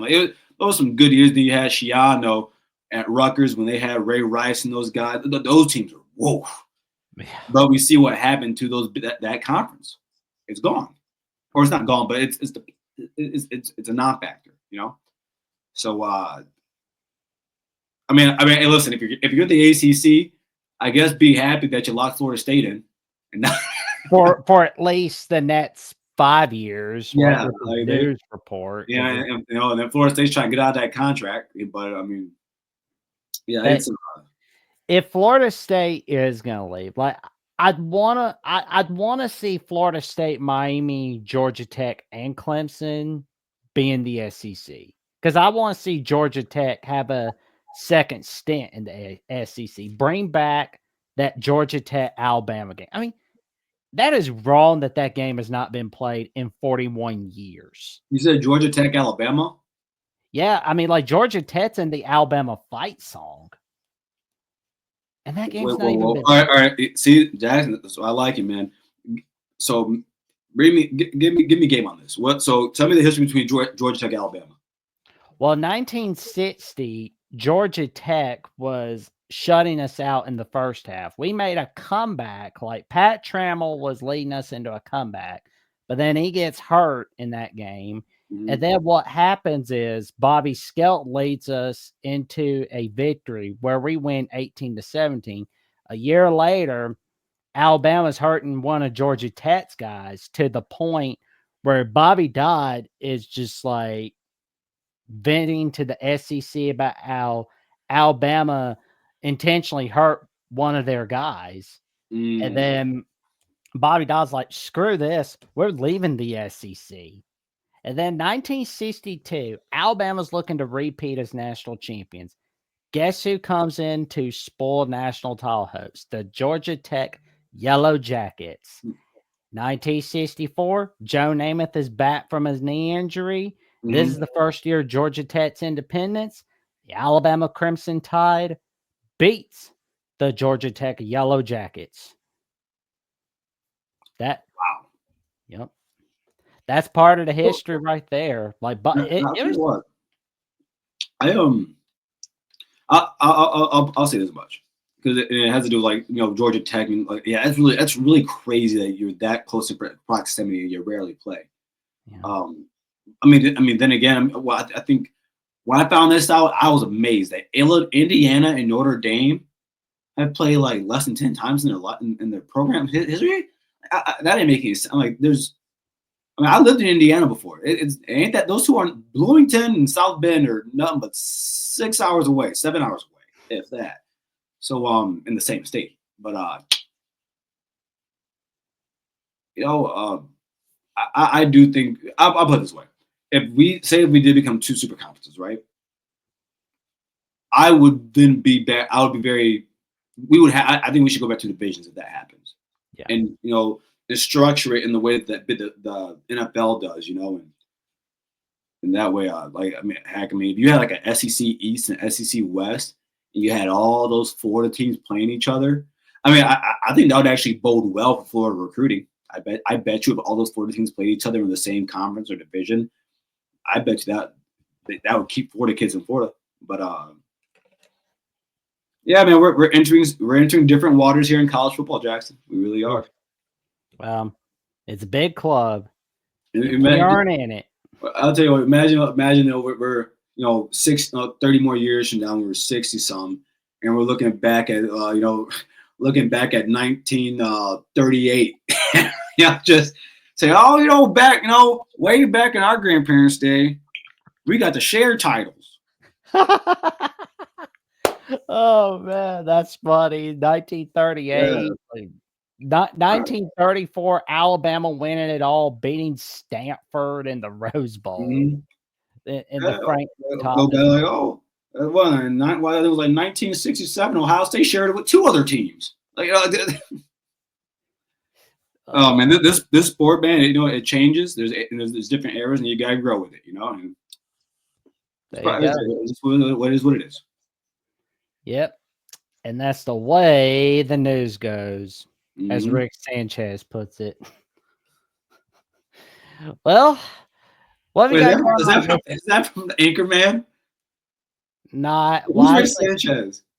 Rick Sanchez, Rick and Morty. Oh,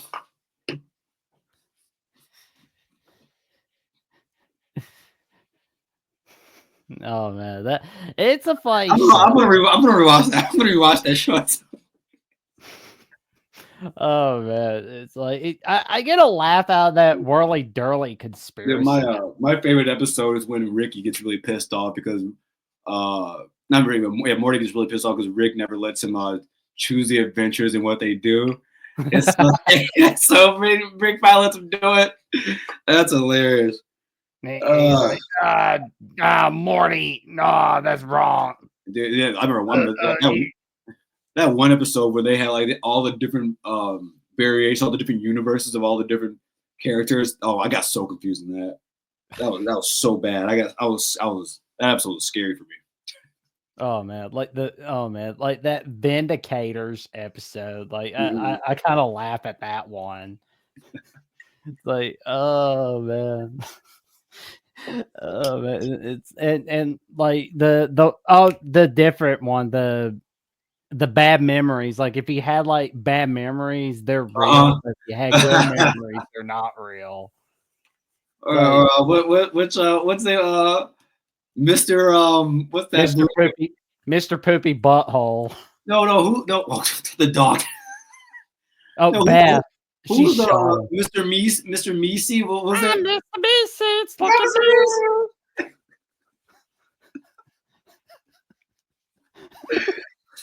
Oh man. like it's like Jerry's like, we have to have simple request. Summer's like, Mr. Yeah. Beast, I want to be popular. Summer, what did I just say?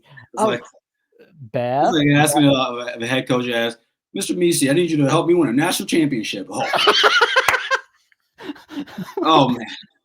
Oh my god! Like, Mr. Macy's gonna go nuts from that, Dude, tell you, man, all the luck that goes into winning a national championship, man. I'll tell you, Jack, I'll tell you what, man. If before the season you told me Ohio State would have 16 variations of their offensive line and win a national championship, I would call you a liar. I'll call you a liar. Like like if you told me, Garrison, Josh Simmons becomes a first round type of left tackle. Seth McLaughlin becomes the best center in college football. You lose both of them, you win a national championship.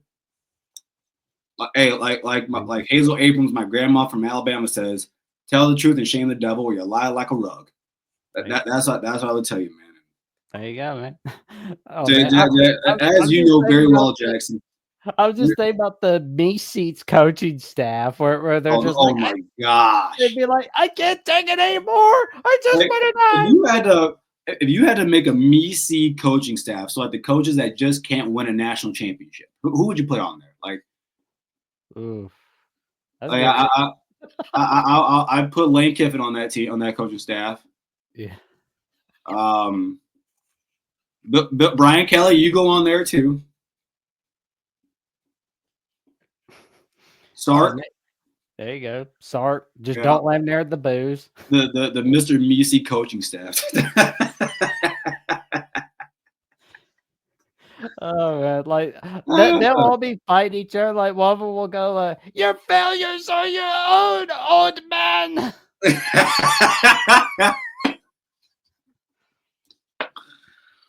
Oh. Everyone, that's what you call off-season material. There you go, man. That's what Jacksonian episodes are about. You know, we go off topic and we have plenty of fun. This is probably one of the more fun shows I've ever done. There we go, man. Oh man. Well, you got some magic coming your way on the Scarlet Blue show and the Ohio State Primetime Live show. What you got going on, man? Yeah, so on Ohio State Primetime, everyone, you can find me or Ryan Stenson on Mondays at 8 p.m. tonight, actually 8:30 p.m. tonight. But and then the call-in show at I said 8 p.m. on Thursdays for the call-in show, which eventually everybody, I get tired of hearing myself talk. So whether you be a Buckeye fan or any other Alabama fan or any other fan base, I know the Jacksonian has many fan bases. Call in, ask whatever questions you like, come to the comments, do that. That's your guys' show. I get tired of hearing my voice. I almost already am right now. I got another show to do tonight.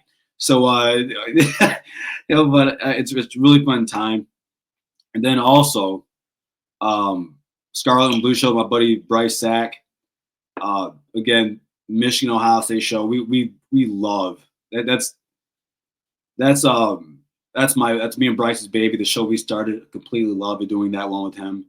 We talk about Ohio State, Michigan, the Big Ten, and we also do talk about the landscape of college football. Also, you can probably go on there and find Bryce and I arguing about the NCAA and their point in being in college football. But there's that, man. Then also, starting March 11th, Jackson, on the Voice of College Football, the Ohio State Buckeyes, new Ohio State Buckeye show, the Buckeye Brigade, starts March 11th at 8 p.m. Eastern Standard Time, everyone. This right here, there's going to be there's some names on here.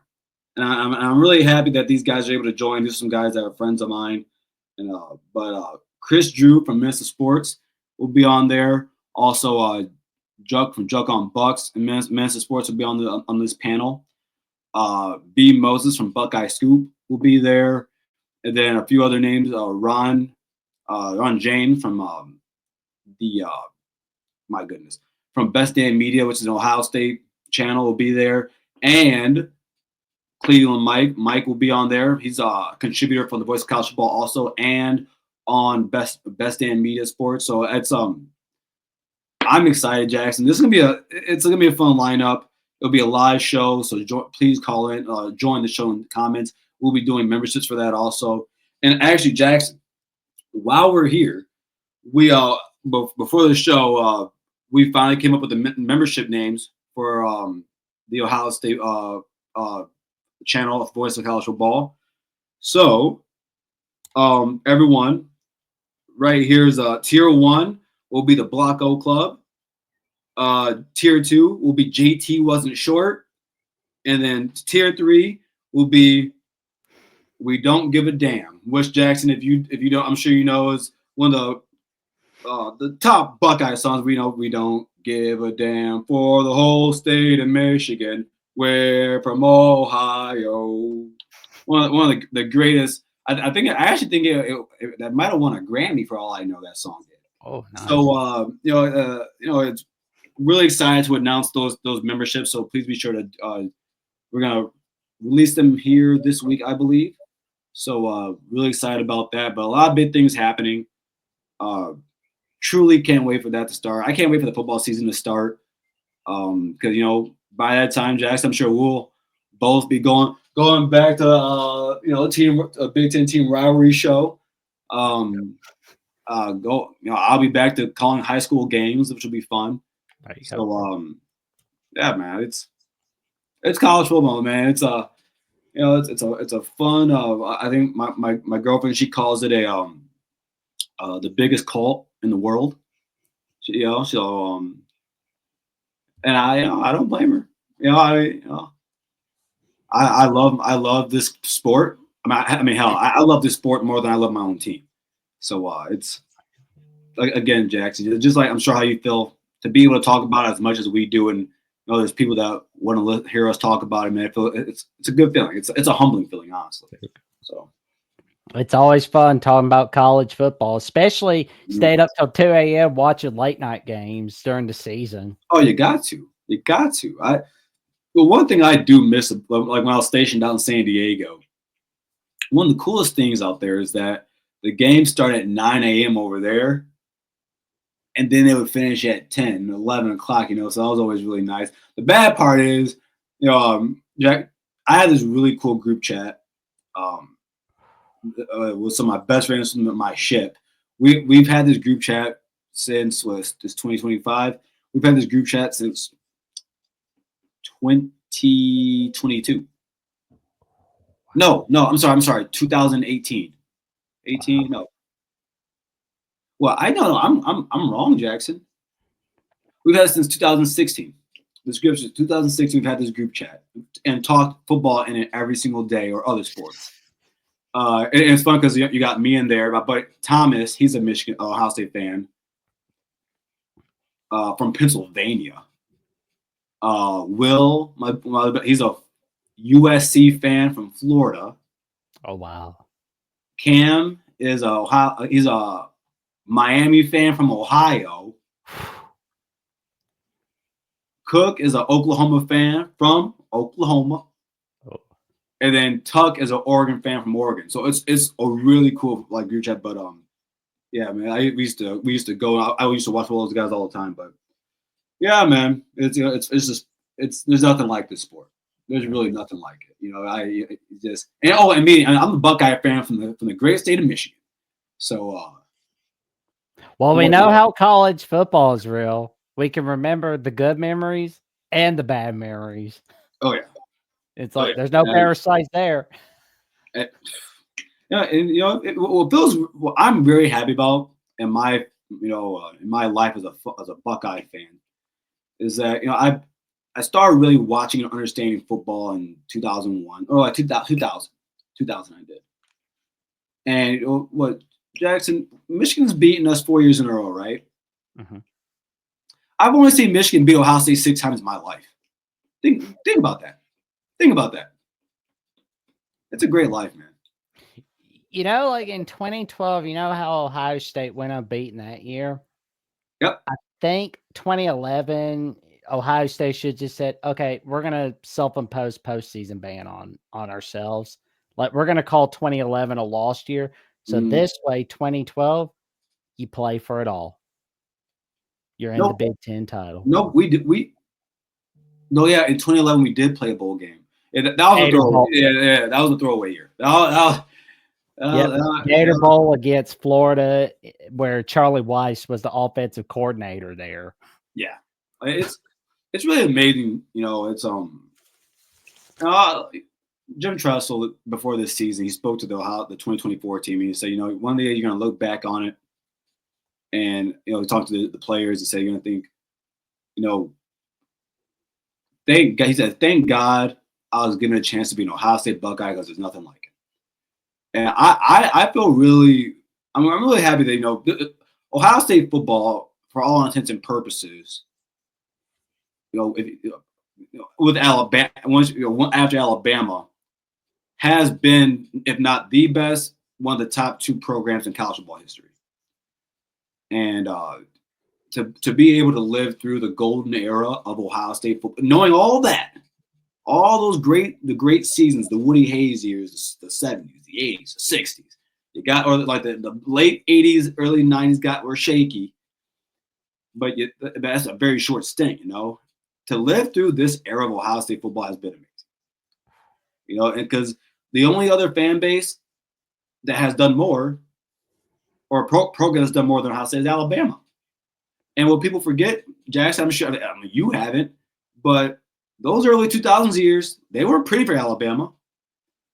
And as an Ohio State fan, hey, there's nothing like it. No.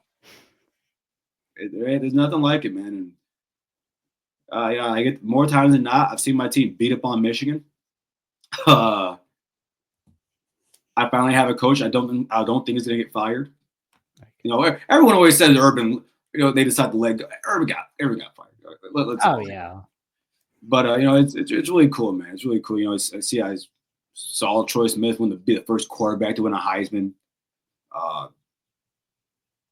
Yeah, the only other success I would want, Jackson, is your success. So, okay.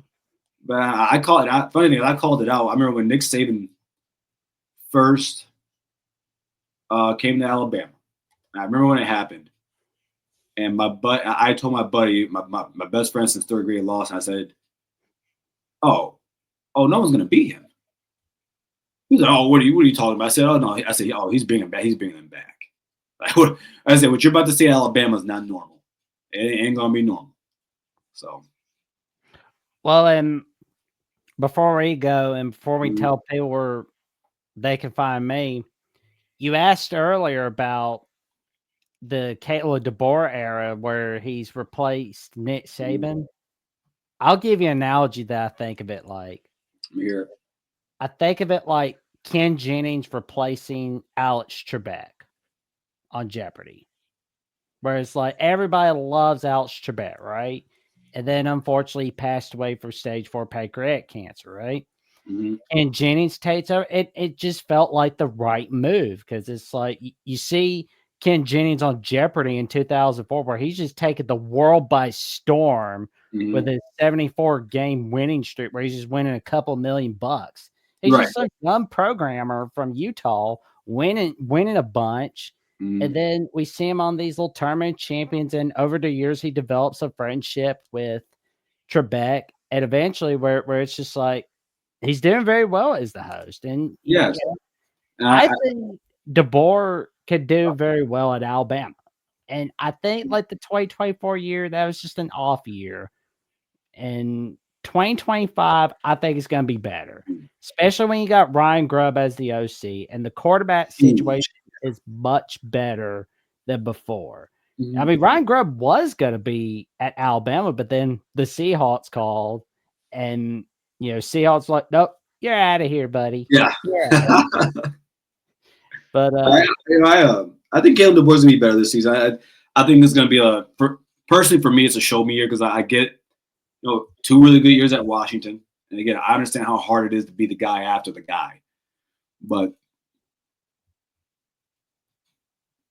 if you told me Alabama was gonna go 9-4 this season, I wouldn't believe you. Listen, I lost to Michigan too, but it ain't a pretty loss to have. But I'm really interested to see what he does this season because Nick Saban, first year at Bama, was it 8 or 9 wins? First season was 7-6, where we were 6-2 going into LSU. We lost. Then we lost to Mississippi State, Louisiana Monroe. Then we lost to Auburn on November 24th, 2007. Okay, so worse than I thought. So we beat Colorado in the Independence Bowl, which little did anybody know was momentum. Exactly. Actually, which I think Michigan's actually be having coming off of their bowl win actually gives you guys some momentum, But I look at that, I'm like, okay, and then you look at Nick Saban the next year, and it's much different. So I think everyone's looking to see what Caleb DeBoer does if he can do that. By the way, Jackson, can you guess my favorite player from those first few years at Alabama? Ooh, who's that? I'm thinking it could be like Mark. He's on the first 2 teams. Glenn Coffey. Yep. Army veteran, and you're a Navy veteran. I remember my buddy and I we would play NCAA football, and he's my buddy lost. He's a Michigan fan. I'm a Buckeye, but he would always choose Florida, and I'd always choose Alabama. And I said that big guy at running back who wears an offensive line face mask, I'm running him 30 times. You're not gonna stop it. And I used to love it. And then of course you got Mark Ingram, one of my favorite players of all time from Flint, Michigan.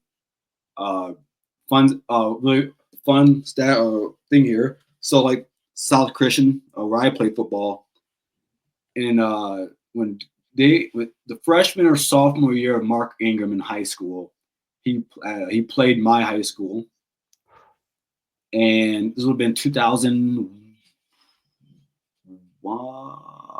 I think 2005, 2004 would have been.